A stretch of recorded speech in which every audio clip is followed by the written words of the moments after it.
내적 갈등의 외적 표현을 두 글자로 줄이면 어떻게 될까요? 내적 갈등의 외적 표현 두 글자는 방귀입니다. 여러분은 어떤 갈등이 있으십니까? 대부분 사람들이 갈등을 원치 않지만 우리가 원튼 원치 않든 우리는 끊임없는 갈등 속에 살고 있습니다. 현대 사회는 갈등의 사회라고 해도 과언이 아닐 것입니다. 여러분, 갈등의 한자를 보면은요, 칙각자와 칙갈자와 등나무 등 해서 갈등이 되는데요. 사진에 보시면은 이렇게 칡나무와 등나무가 얽힌 상태가 바로 갈등입니다. 자, 그런데 우리는 나무가 아니잖아요. 인간은 참 복잡합니다. 단순하지 않습니다. 저렇게 칡과 등나무처럼 두 가지만 얽히면 그나마 다행이라고 생각을 합니다. 여러 가지 복잡한 문제들이 서로 얽히고 설키고 꼬여가지고 얼마나 갈등이 심한 상태인지 모릅니다. 자, 그렇다고 도망갈 수도 없고 도망간다고 해서 해결되는 것도 아닙니다. 이 갈등에서의 제일 문제가 회피형이라는 거죠. 옛날에 시골에서 그 꿩 사냥할 때 그 겨울에 꿩을 잡으러 가는데 아무 도구가 필요 없습니다. 그냥 쫓아가면 된다는 거죠. 꿩을 그냥 쫓아가면 어떻게 되냐면 꿩이 다급해서 도망가다가 저렇게 눈 속에 머리를 콱 쳐박는다고 합니다. 이 꿩은 자기가 안 보이면 상대방도 안 보인다고 생각한다는 거예요. 이렇게 어리석습니다. 그래서 우리가 정말 쉽게 잡을 수 있는데요. 그래서 머리가 나쁜 사람들을 우리가 새머리라고 하는 이유가 이제 여기서 나오는 거죠. 근데 사실은 저게 바로 오늘 우리의 모습이 아닌가 생각을 해봅니다. 내가 안 보인다고 살아계신 전능하신 하나님도 안 보이겠지, 이렇게 착각을 한다는 것입니다. 오늘 우리의 모습이 이런 꿩과 같지는 않습니까? 마찬가지로 이 갈등도 안 보인다고 해서 해결되는 것이 아니라는 것입니다. 피한다고 해서 결코 해결되지 않습니다. 영국의 유명한 심리학자 덩컨 크레이머 교수가 갈등에 대해서 조사한 적이 있는데요. 매일같이 싸우는 커플이 신기하게도 헤어지지 않는 거예요. 그 이유가 너무나 궁금해서 199명의 그 연애 중인 대학생들에게 설문조사를 한 적이 있습니다. 두 사람의 싸우는 횟수가 연애에 어떤 영향을 미치냐라는 것인데요. 예상과는 달리 전혀 상관이 없었다는 것입니다. 그러자 이번에 질문은 그러면 싸움을 해결하는 방식이 연애에 어떤 영향을 미쳤는가 그랬더니 이번에는 절반 이상의 대부분의 사람들이 그렇다라고 대답을 했다고 합니다. 자, 이것을 통해서 연애의 만족도를 결정하는 것은 싸움을 하냐 안 하냐, 싸움의 횟수가 얼마냐가 아니라 싸움 뒤에 이것을 어떻게 해결했느냐 하는 갈등의 해결 방법에 있었다는 것입니다. 이것은 연애뿐만 아니라 결혼 생활도 마찬가지겠죠. 사랑하는 성도 여러분, 우리가 인생을 살아가는 동안 이 갈등을 피할 수가 없습니다. 그렇다면 우리가 이것을 어떻게 해결할 수 있을까요? 여기에 우리 인생의 행복의 비결이 달려있다는 것입니다.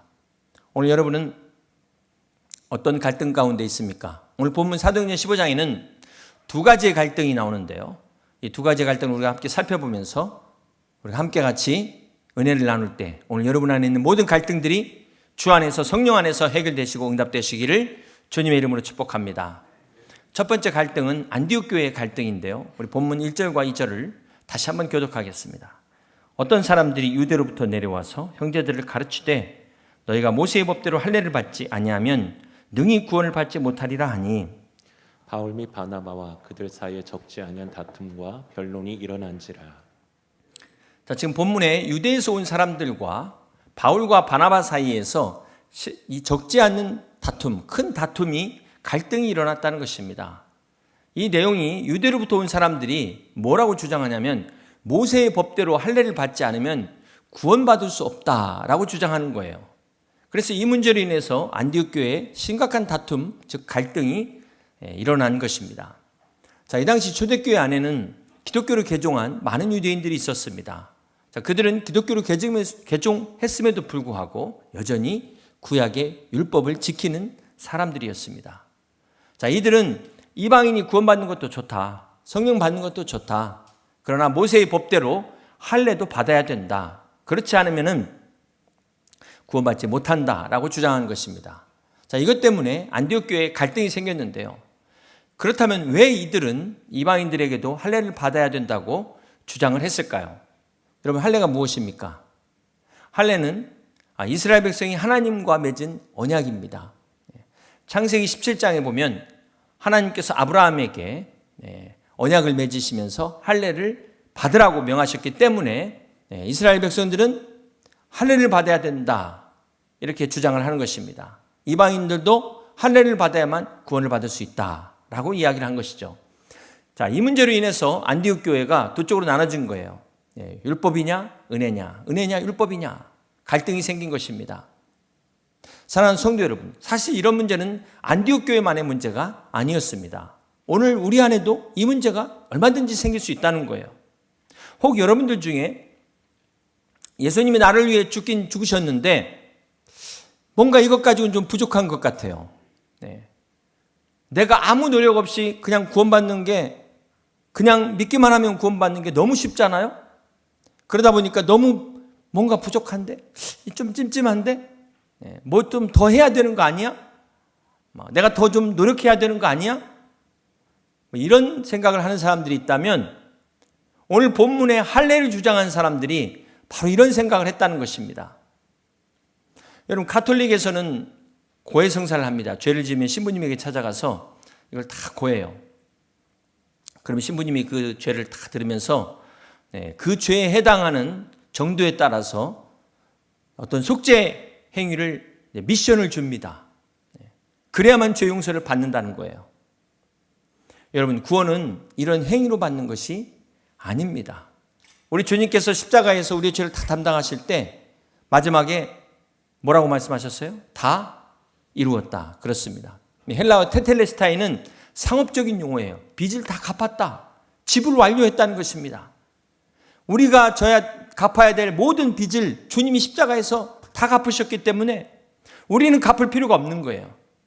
우리 예수님께서 단번에 율법의 요구를 십자가에서 충족하신 것입니다. 그렇기 때문에 우리가 믿기만 하면은 구원, 완전한 구원을 얻는 것입니다. 다른 게 필요 없다는 거예요. 이래서 복음인 것입니다. 굿뉴스예요.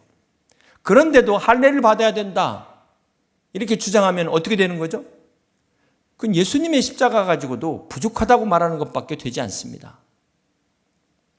결국 이 문제를 가지고 안디옥 교회가 해결을 못하니까 어떻게 됩니까? 이 문제 해결을 하기 위해서 어떻게 합니까? 우리 2절을 다시 한번 보겠습니다. 바울 및 바나바와 그들 사이에 적지 아니한 다툼과 변론이 일어난지라. 형제들이 이 문제에 대하여 바울과 바나바 및 그 중에 몇 사람을 예루살렘에 있는 사도와 장로들에게 보내기로 작정하니라. 바울과 바나바 그리고 몇 사람을 그 사도들과 장로들이 있는 예루살렘 교회에 보내기로 결정한 것입니다. 그래서 기독교 역사상 이 최초의 예루살렘 회의가 열리게 됩니다. 이 중요한 회의에 이제 바울과 바나바가 직접 참여하기 위해서 가는데요. 가는 길에 어떤 일이 있습니까? 우리 3절을 계속해서 봅니다. 그들이 교회의 전송을 받고 베니게와 사마리아로 다니며 이방인들이 죽게 돌아온 일을 말하여 형제들을 다 크게 기쁘게 하더라. 지금 바울과 바나바는 이 논쟁에 휘말려 가지고 이것을 해결하기 위하여 지금 예루살렘 교회로 가고 있는 중입니다. 자, 그런데 그 와중에도 작은 도시들을 지나치지 않았어요. 그 도시들을 들르면서 무엇을 했다고요? 이방인들이 주님 앞에 돌아온 이 복음의 역사를 간증했다는 것입니다. 자, 지금 이 논쟁을 앞에 두고, 신학적 논쟁을 앞에 두고 얼마나 머리가 복잡하겠습니까?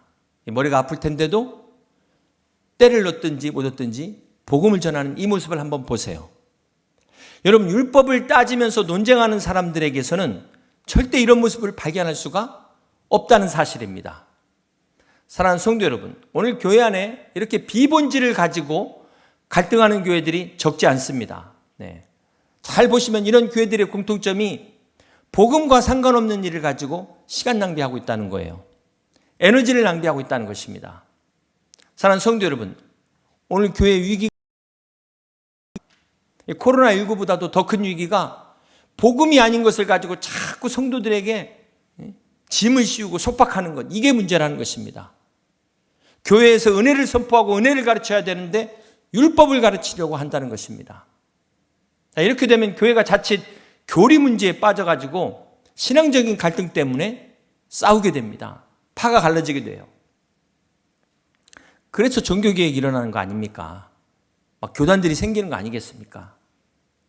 사랑하는 성도 여러분, 우리 여의도 침례교회가 침례교잖아요. 우리 침례교가 신앙의 자유를 주장하는 것, 여러분 아십니까? 왜 신앙의 자유를 주장할까요? 장로교를 창시한 이 칼빈의 꿈이 복음주의적인 국가교회를 만드는 것이었습니다. 여러분 한번 생각해 보세요. 대통령이 국무회의를 주재하는데 목사님이 딱 설교하고 그 다음에 얼마나 은혜스럽겠습니까? 국회의원들이 다 기도하면서 법을 만드는 겁니다. 얼마나 정말 이상적입니까? 근데 이것을 반대하는 사람들이 있었어요. 왜냐하면 국가교회는 이렇게 좋은 면만 있는 것이 아니라 중세교회가 국가교회였습니다. 중세교회 타락한 교회가 국가교회였어요. 왜냐하면 인간의 죄성 때문에 교회가 권력을 갖게 되면요 부패하게 되어 있습니다. 교회 직분을 다 돈으로 사요.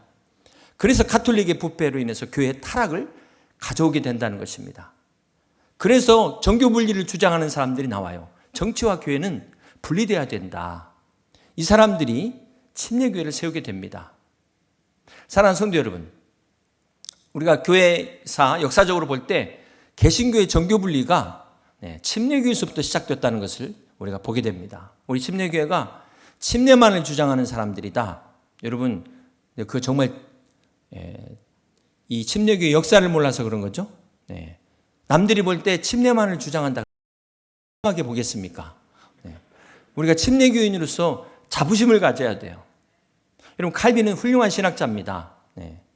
칼빈이 기독교 강요를 통해서 개신교의 신학을 정립한 정말 훌륭한 신학자예요. 그런데 우리가 이 종교개혁의 역사적 배경을 보면은 우리 침례교회가 이 칼빈의 국가교회를 반대했어요. 또 유아세례를 반대했어요. 그러다 보니까 핍박을 받잖아요. 그래서 신앙의 자유를 주장하게 된 것입니다. 그냥 심심해서 신앙의 자유를 주장한 것이 아니다. 자, 그러다 보니까 이단들이 이걸 이용해 가지고 우리 침례교회로 이렇게 들어오는 이단들이 있는데 여러분 그런 걸 잘 이해하시고 잘 구별하셔야 됩니다. 이단들은 어디든 다 들어가 있잖아요. 오늘 본문에 이 바울의 일행이 예루살렘에 도착했을 때 거기서도 바리새파 중에서 믿는 사람들이 안디옥 교회와 똑같은 이야기를 하는 것입니다. 우리 5절 같이 한번 볼까요? 바리새파 중에 어떤 믿는 사람들이 일어나 말하되 이방인에게 할례를 행하고 모세 율법을 지키라 명하는 것이 마땅하다 하니라. 자, 이렇게 할례, 즉 율법의 문제는 안디옥 교회만의 문제가 아니었습니다. 초대교회의 문제였습니다. 결국 이 문제로 최초 기독교 회의인 예루살렘 회의가 이제 열리게 되는데요. 7절에 보면은 많은 변론이 있었다. 그러면서 이제 베드로가 이야기를 합니다. 그 내용이 11절까지인데요. 간단하게 요약을 하면은 하나님은 유대인과 이방인들을 구별하지 않으시고 똑같은 믿음을 주셨다는 것입니다. 동일하게 성령을 부어주셨다는 것입니다. 그래서 유대인이나 이방인이나 죄사함을 받는 믿음으로 동일하게 의롭다함을 받았다라고 말씀을 하고 있습니다. 자, 그런데 조상들도 다 지키지 못한 이 율법의 몽예를 왜 강요하냐라는 거예요. 우리 그 내용만 한번 10절과 11절 같이 교독하시겠습니다. 자, 그런데 지금 너희가 어찌하여 하나님을 시험하여 우리 조상과 우리도 능히 매지 못하던 멍에를 제자들의 목에 두렸느냐. 그러나 우리는 그들이 우리와 동일하게 주 예수의 은혜로 구원받은 줄을 믿노라 하니라. 그렇습니다. 사랑하는 성도 여러분, 구원은 전적으로 예수 그리스도의 십자가의 은혜로 하나님께서 우리에게 주신 것입니다. 만약 여기에 0.0000001%라도 우리께 있으면 이것은 절대로 은혜라고 말할 수가 없는 것입니다. 사랑하는 성도 여러분, 하나님은 오늘도 우리가 율법을 얼마나 지켰냐 이걸 보시지 않아요. 우리가 얼마나 실수하지 않냐 이런 것 보는 게 아니라는 거예요. 예수님을 믿냐 믿지 않냐 오늘 이것을 보십니다. 우리의 구원이 예수님을 믿음을 통해서 온다는 사실, 이 구원받는 것이 예수님 외에 다른 조건이 없다는 것입니다. 베드로가 이것을 증거한 후에 자, 이 당시 예루살렘 교회를 대표하는 야고보 사도가 모든 논쟁을 정리합니다. 총정리를 하는데 이때 야고보는 예수님의 제자 야고보는 이미 순교를 했죠. 여기 나오는 야고보는 예수님의 동생이었던 야고보입니다. 그 야고보가 이제 정리를 하는데요. 우리 19절과 20절을 함께 같이 봅니다. 그러므로 내 의견에는 이방인 중에서 하나님께로 돌아오는 자들을 괴롭게 하지 말고 다만 우상의 더러운 것과 음행과 목매어 죽인 것과 피를 멀리하리라고 편지하는 것이 옳으니. 자, 야고보가 이 많은 논쟁을 정리하면서 더 이상 할례 문제로 율법 문제로 괴롭게 하지 마라. 자, 그러면서 네 가지 주의사항만 이야기합니다. 첫째가 우상, 둘째가 음행, 셋째가 목매어 죽인 것, 넷째가 피. 네, 이것은 멀리해라. 그리고 이제부터는 더 이상 할례로 고민하지 말고 평안하기를 축복하면서 예루살렘 총회가 만장일치의 결론을 내리게 됩니다. 그리고 이 결론을 이제 바울과 바나바가 또 유다와 실라 편으로 이렇게 안디옥 교회에 보내게 됩니다. 이렇게 해서 분열의 위기를 맞았던 안디옥 교회가 갈등을 해결하게 됩니다. 사랑하는 성도 여러분, 오늘 교회 안에 갈등이 생기고 교회가 이렇게 시끄러워지는 그 이유 중에 하나가 바로 오늘 안디옥 교회처럼 교리적인 문제 때문이다라는 것을 우리가 알 수가 있습니다. 자, 이런 문제는 초대교회만의 문제가 아니죠. 오늘 우리 교회도 예외가 없다는 것입니다. 사랑하는 성도 여러분, 금년도 우리 교회 표의 말씀이 사도행전 28장 31절 말씀입니다. 함께 읽어볼까요? 하나님의 나라를 전파하며 주 예수 그리스도에 관한 모든 것을 담대하게 거침없이 가르치더라. 오늘도 이 말씀에 의해서 여러분에게 담대하게 전합니다. 우리 침례교회 그 역사적인 배경을 잠깐 말씀드렸는데, 우리 침례교회가 시작된 그 당시 가장 큰 이슈 중에 하나가 유아세례 문제였습니다. 왜냐하면 이 당시에는 의학이 발달하지 못했기 때문에 전염병이 돌면 수많은 아이들이 죽어나가는 거예요. 그래서 유아세례라도 줘서 구원을 얻게 하자. 자, 이러다 보니까 침례와 세례는 구원을 받은 사람들의 고백이지 침례와 세례 자체가 구원의 조건이 될 수 없다는 것입니다. 그리고 이 침례와 세례는 본인의 의사로서 하는 것이지 남편이나 아내가 대신해 주거나 부모가 대신해 줄 수 없다는 것입니다. 그래서 이 신앙 때문에 이걸 반대한 사람들이 5,000명 이상이 순교를 당합니다. 그 사람들이 이제 침례교를 세우게 되죠. 그래서 우리 침례교회가 신앙의 자유를 주장하고 이 교리화를 반대하는 교리, 그렇죠? 하나님 말씀보다 우선될 수 있는 이 교리화를 반대하는 이런 교리를 갖는 역사적인 배경이 이렇게 된다는 것입니다. 자, 이렇게 볼 때 우리 침례교회에서 주장하는 중요한 이슈가 다 우리 개신교회, 개신교회 종교개혁을 상징하고 있다는 거예요. 자, 이렇게 우리 침례교회가 자랑스러운 역사를 가지고 있습니다. 저도 그런 면에서 장로교 출신이지만 침례교 목사인 것을 너무나 자랑스럽게 생각합니다. 그런데 이 침례교 역사를 알지 못하는 분들이 우리 침례교를 침침하게 만든다는 거예요. 아니, 타 교단에서 오신 분들은 오히려 침례교에 와서 다른 교단의 막 교리를 주장하시는 분들이 계세요. 그렇게 되면 어떻게 됩니까? 오늘 본문의 안디옥 교회처럼 교회 안에 교리적인 갈등이 생기게 된다는 것입니다. 여러분, 문제 있는 교회들을 보세요. 어떻게 하면 우리가 이 말씀대로 순종할 수 있을까? 하나님 말씀대로 살 수 있을까? 이것 갖고 고민하면서 싸우는 거 보셨습니까? 자기들 규정 만든 것 갖고 막 서로 싸우잖아요. 사랑하는 성도 여러분, 만약 이 침례교회의 신앙이 여러분과 맞지 않는다면, 그럴 일은 없겠지만, 몰라서 그런 거겠지만, 만약 맞지 않는다면 어떻게 해야 될까요? 여러분이 바꿔야 됩니까? 우리 교회가 바꿔야 됩니까? 답 나오는 거죠? 여러분, 우리 침례교 역사도 시간 되시면 공부하셔서, 제가 시간상 길게 말씀드릴 수 없지만 정말 우리 침례교에서 자부심을 가지시고, 그렇게 되면 우리 침례교를 더 사랑하게 되고 침례교인님을 자랑스럽게 생각하게 될 것입니다. 자, 이런 교회를 다수라는 세상적인 방법을 가지고 와서 이걸 갖고 밀고 들어오면 하나님의 교회를 무너뜨리는 행위가 된다는 것 명심하시길 바랍니다. 사랑하는 성도 여러분, 오늘 우리 안에 모든 갈등을 한번 돌아보세요. 어디서 시작됐는가? 그리고 어느 것이 과연 성경적인가? 어떤 것이 과연 하나님이 기뻐하시는 것인가? 돌아보시고 성령 안에서 말씀으로 하나 되는 우리 침례교회 될 수 있기를 주님의 이름으로 축복합니다. 두 번째는 어떤 갈등일까요? 시간상 다 읽지 못했는데요. 후반부에 보면은 36절에 나옵니다. 같이 한번 읽겠습니다. 며칠 후에 바울이 바나바더러 말하되 우리가 주의 말씀을 전한 각 성으로 다시 가서 형제들이 어떠한가 방문하자. 바울이 지금 바나바에게 제2차 선교 여행을 제안합니다. 이때 바나바가 마가 요한을 데리고 가고자 했어요. 여러분, 마가 요한이 누굽니까? 사도행전 13장에서 바울과 바나바가 지난번 1차 선교 여행 때 밤빌리아 보가에서 어떤 일이 있었습니까? 이 마가 요한이 그냥 집으로 돌아가는 바람에 그 보가에서만 선교 기록이 없었다고 그랬어요. 기억나십니까? 자, 이 일로 인해서 마가 요한을 데려가자는 바나바의 제안을 바울이 거절해 버립니다. 그런데도 바나바는 조카이기도 한 이 마가 요한을 끝까지 데리고 가자는 거예요.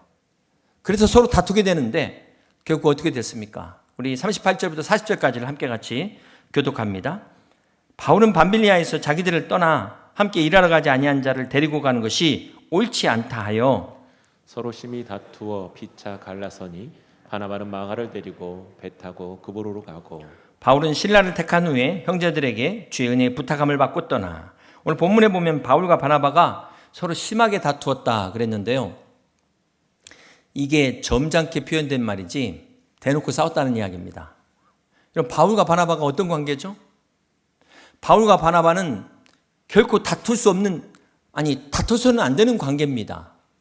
처음에 바울의 회심 아무도 믿어주지 않을 때 누가 보증 섰습니까? 바나바가 보증 섰어요. 바울이 다소에서 은둔 생활을 할 때 그 바울을 데려다가 안디옥 교회에 목회를 할 수 있도록 모셔온 사람이 바나바였어요. 또 바울의 1차 선교 여행에 오른팔처럼 수종자로 함께했던 사람이 바나바였습니다. 그런데 바울이 이런 바나바의 제안을 그냥 이런 제안에 거절해버린 거예요. 결국 둘이 심하게 다투고 마침내 따로따로 가게 됐다는 것입니다. 그래서 바나바는 마가를 데리고 자기 고향인 구브로로 갔고 바울은 신라와 함께 수리아와 길리기아로 떠났다. 그리고 여러분, 이 사건 이후에 두 사람이 다시 만났다는 기록이 없습니다. 아마도 새신자들이 이 광경을 봤다면 시험에 들었을 것이다. 아이고, 바울 목사님하고 바나바 목사님이 서로 싸우네. 여러분 어떻게 생각하세요? 바울과 바나바가 서로 이렇게 다툰 것을 우리는 어떻게 이것을 받아들여야 될까요? 누가 잘못했다고 생각하십니까? 바울이 잘못했다 하는 분 한번 손 들어보세요. 바나바가 잘못했다. 둘 다 잘못했다. 어차피 손 안 드실 줄 알았지만 여러분, 중요한 사실은 누구 잘못이다라기보다도 바울도 인간이고 바나바도 인간이기 때문에 다툴 수 있다는 겁니다. 그래서 그런데 앞에 안디옥 교회 문제와는 다르죠. 신앙적이나 교리적 문제가 아니었어요. 이것은 어떤 문제였을까요? 성격의 문제입니다. 대부분 사람들의 성격을 이제 크게 우리가 MBTI도 있지만 크게는 한 두 가지로 나눈다면은 일 중심과 관계 중심으로 나눌 수 있습니다. 일 중심의 사람은 목표지향적이기 때문에 결과를 중요시 여겨요. 그런데 관계 중심의 사람들은 사람과의 관계가 중요하기 때문에 이 과정도 중요하게 여깁니다. 그러다 보니까 매사에 안 맞아요. 매사에 부딪힙니다. 이 바울은 일 중심이었고 바나바는 관계 중심이었어요. 그러니까 사실상 1차 선교여행 갔을 때 사람은 그 여행을 가보면 알잖아요. 아마 보이지 않는, 성경은 기록 안 되어 있지만 많이 몇 번 때려칠 거 참았을 것 같아. 여러분, 대부분 남자 여자의 차이가 어디서 오냐면 남자들은 일 중심입니다. 근데 여자들은 관계 중심이에요. 그러다 보니까 이게 서로 안 맞아요. 그래서 부부 싸움은 필연적인 것이다. 혹시 부부가 싸우지 않는다? 그게 비정상이에요. 여러분, 아편전쟁의 기원이 어디서 시작되냐면 아내와 남편에서부터 시작된 게 아편전쟁의 기원이라는 거예요. 그러다 보니까 이 배드 타임이 돼가지고 맨날 싸우는데, 싸우는 게 문제가 아니라 잘 싸우는 게 중요하다. 잘 싸우는 거는요, 나 혼자 이기는 게 아닙니다. 제가 오늘 싸워갖고 이겨보세요. 내일 아침에 제대로 반찬이나 나오겠습니까? 그건 이기는 게 아닌 거지. 그러니까 윈윈하는 게 진짜 이기는 거예요. 윈윈하는 게. 인간관계가 갈등이 떠날 날이 없는 게 가정에서 부모와의, 밖에 나가면 얼마나 많은, 또 성도 안에서도 마찬가지잖아요. 오늘 바울과 바나바가 목회자끼들끼리 이렇게 갈등으로 다툴 정도면 오죽하겠습니까? 여러분 아셔야 돼요. 갈등 자체는 죄가 아니다. 문제는 이 갈등을 어떻게 해결하냐, 어떻게 푸느냐, 이게 중요하다는 것입니다. 그래서 바울과 바나바는 서로 성격이 달랐기 때문에 이제 어쩔 수 없이 각자 자기의 길을 선택합니다. 근데 그 결과 어떻게 됐어요? 한 팀이 두 팀 된 거예요. 두 팀. 할렐루야. 네. 여러분 오늘 교회 안에서 갈등이 있을 수 있습니다. 네. 이때 할 수만 있으면 우리가 이거 해결해야 되겠지만 안 되더라도 포기하지 마시라는 거예요. 다른 팀 만들면 돼요. 네. 대신 포기하거나 싸우면은 이건 마귀에게 지는 겁니다. 결과적으로 바울과 바나바는 따로 갔어요. 바울의 입장에서는 지난번에 그 마가 요한 때문에 버가에서 성경 못한 거 알지 않냐. 공과 사를 가려야 된다. 이런 사람이에요. 사는 사고 공은 공이다. 이게 바울이에요. 자, 이 바울의 선택을 잘못됐다고 말할 수 있을까요? 그러면 바나바의 선택은 또 잘못됐다고 말할 수 있을까요? 바울이 그 마지막 임종을 가까이 놓고 쓴 디모데후서, 바울의 유언장이라고도 말하는 디모데후서 4장 11절에 보면 이런 내용이 나옵니다. 거기 내가 올 때에 누구를 데리고 오라? 이 마가를 데리고 오라. 그가 나의 일에 유익하노라. 자, 이때가 로마가 이제 이 바울이 로마 감옥에서 순교를 앞두고 있을 때인데요. 이때 믿음의 아들 디모데에게 마가를 데리고 오라는 거예요. 그가 나한테 유익하다는 것입니다. 자, 이걸 보면 바나바의 선택도 틀리지 않았다라는 것을 알 수 있습니다. 자, 이렇게 모든 것이 합력하여 선을 이루시는 하나님이시라는 거예요. 사랑하는 성도 여러분, 여러분 뭐 때문에 갈등하십니까? 신앙 때문이십니까? 아니면 교리적인 것 때문입니까? 아니면 여러분 성격 때문입니까? 만약에 이 갈등이 안디옥 교회처럼 어떤 교리적인 신앙적인 것 때문이라면 여러분 목회자와 상담하시길 바랍니다. 충분히 해결될 수 있어요. 그런데 만에 하나 그럴 일 없다고 생각하지만 해결이 안 된다. 안타깝지만 그러면 그건 내가 맞는 교단으로 찾아가야 되는 것입니다. 그렇다고 교회가 바꿀 수는 없다는 거예요. 자, 그럼 두 번째로 이 바울과 바나바처럼 성격 문제다.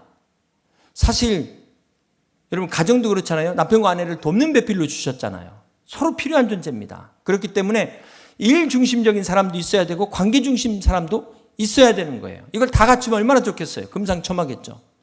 근데 그렇지 못하잖아요. 여러분 교회가 사명 완수를 위해서는 바울과 같은 사람이 필요합니다. 그렇지 않으면 맨날 그냥 뭐 일만 벌려놓고 매듭 짓는 게 없다는 거예요. 그런데 바울과 같은 사람만 있으면 교회에서 또 상처받아요. 바나바 같은 위로할 수 있는 사람이 필요하지 않겠습니까? 그래서 바울 같은 사람도 필요하고 바나바 같은 사람도 필요한 것입니다. 그런데 이것도 정 안 된다. 그러면은 상담을 하시면은 다른 부서로 옮겨서 하시면 되잖아요. 다른 약물이로 옮겨서라도 그렇게라도 시험에 드는 것보다는 낫다. 그런데 문제는 이도 저도 아닌 갈등이 있습니다. 여러분 한번 생각해 보세요. 이것도 저것도 아닌 갈등 어디서 왔을까요? 잘 한번 생각해 보세요. 여러분 사단도 우리 성도들에게 갈등을 일으키고 다툼을 일으켜가지고 교회를 분리시켜요. 하나님과 우리 사이를 분리시키고 성도와 성도 사이를 분리시키는 디아볼로스, 분리시키는 자, 이게 바로 마귀입니다. 그러므로 사랑하는 성도 여러분, 신앙적인 거나 교리적인 거나 성격적인 것이 아닌 다른 갈등이라면 빨리 돌아보고 회개해야 돼요. 우리가 그리스도인으로서 얼마든지 갈등할 수 있습니다. 다툴 수 있어요. 그러나 선은 넘지 말아야 된다는 것입니다.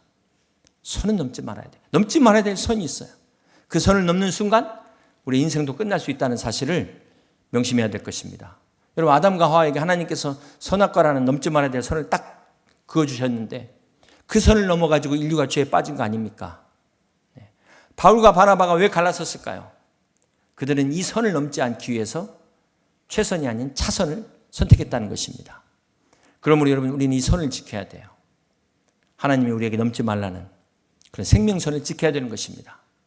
그러기 위해서 우리는 어떻게 해야 될까요? 오늘 이 갈등의 원인을 아셔야 돼요. 갈등의 해결 방법을 알아야 됩니다. 이 지혜가 필요합니다. 가장 중요한 것은 하나님 말씀 앞에서 하나님의 권위에 순종하면 우리 이 모든 갈등, 그 어떤 갈등도 다 해결될 줄로 믿습니다. 여러분 안에 갈등이 걸림돌이 아니라 모든 것이 합력하여 선을 이루시는 디딤돌이 되어서서 하나님의 영광 가운데 승리하시는 여러분 다 되시길 주님의 이름으로 축복합니다. 오늘도 예수 그리스도 안에서 성령 안에서 여러분의 모든 갈등이 다 치유되시는 놀라운 은혜가 성령 충만한 역사가 있으시기를 주님의 이름으로 간절히 축원합니다. 우리 말씀을 생각하시면서 함께 같이 주님 다시 오실 때까지 나는 이 길을 가리라. 좁은 문 좁은 길 나의 십자가 지고 함께 같이 찬양합니다.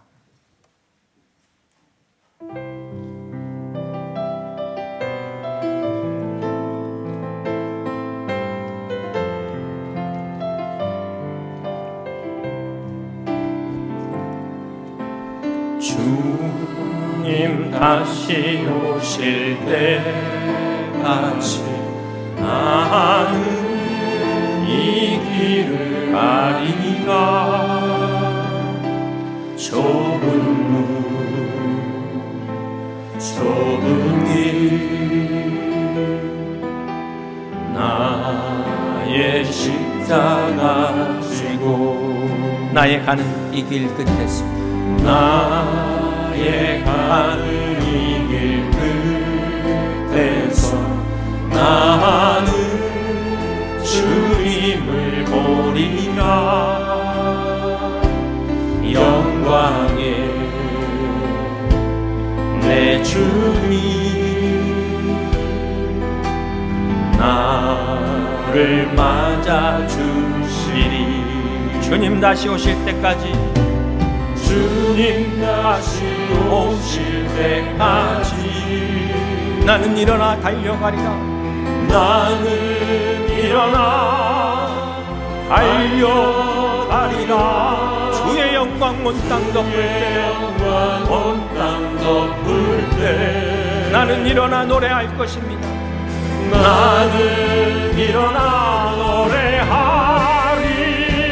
내 사모하는 주님 내 사모하는 주님 온 세상 구주시라.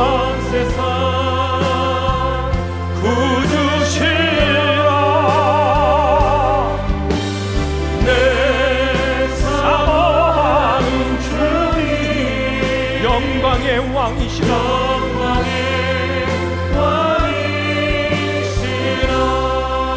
그렇습니다. 이 시간 우리 함께 같이 기도할 때 하나님 아버지, 오늘 우리의 갈등을 아시는 주님, 우리 가정 안에서의 모든 갈등이 주님의 은혜로 해결되게 하여 주시옵소서. 부부간의 갈등, 부모님과의 갈등, 자녀와의 갈등, 우리가 해결할 수 없는 이 모든 갈등조차도 우리 나라와 민족의 갈등조차도 살아 역사하신 전능하신 하나님 주님의 능력으로 해결하여 주시옵소서. 오늘 이 복음의 능력을 가지고 우리가 신앙생활을 해나갈 때 우리 안에 있는 자유함과 성령의 충만함과 기쁨이 회복되게 하시고 갈등이 더 이상 우리의 앞길을 막는 걸림돌이 아니라 디딤돌이 되는 축복이 되게 하여 주시옵소서.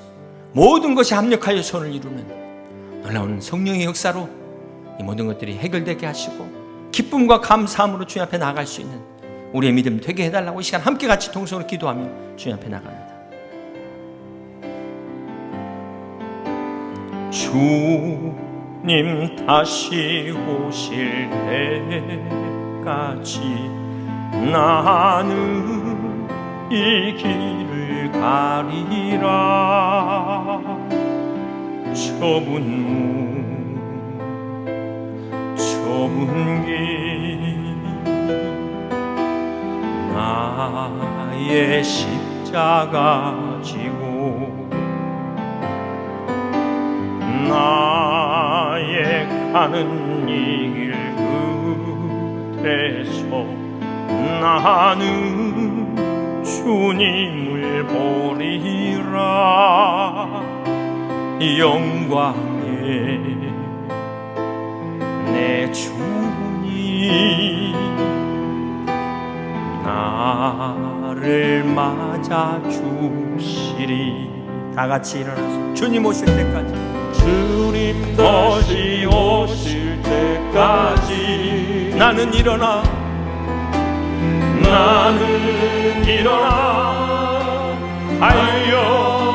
달려가리라. 주의 영광 온 땅 덮을 때 나는 일어나 노래하리. 내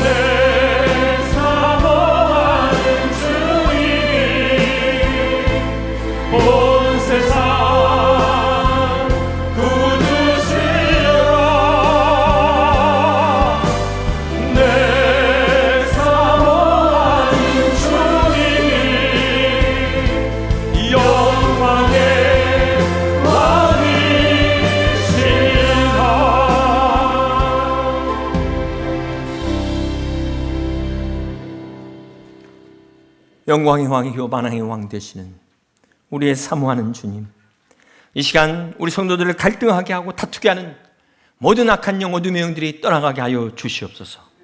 우리 가정의 모든 갈등을 하시는 주님, 부부간의 갈등이 치유되게 하시고 부모와 자녀의 갈등이 회복되는 역사가 일어나게 하여 주시옵소서.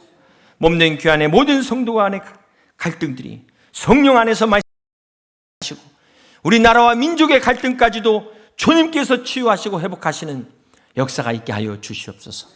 오늘 믿음 안에서 우리 성도들 앞에 놓인 모든 갈등들이 걸림돌이 되지 않게 하시고 디딤돌로 전화회복되는 성령의 역사가 임하게 하여 주시옵소서. 이제는 살아계신 우리 하나님 아버지의 그 크신 사랑하심과 우리 주 예수 그리스도의 십자가에 놀라우신 은혜와 성령의 임재내주 교통 충만하심의 역사가 오늘 안디옥 교회처럼 모든 갈등을 딛고 하나 되기를 소원하며 다짐하는 사랑하는 성도들의 생애와 가정과 기업 위에와 주님의 몸된 교회와 지교회들과 나라와 민족 위에 영원토록 함께 하옵시기를 우리 주 예수 그리스도의 이름으로 간절히 축원하옵나이다. 아멘.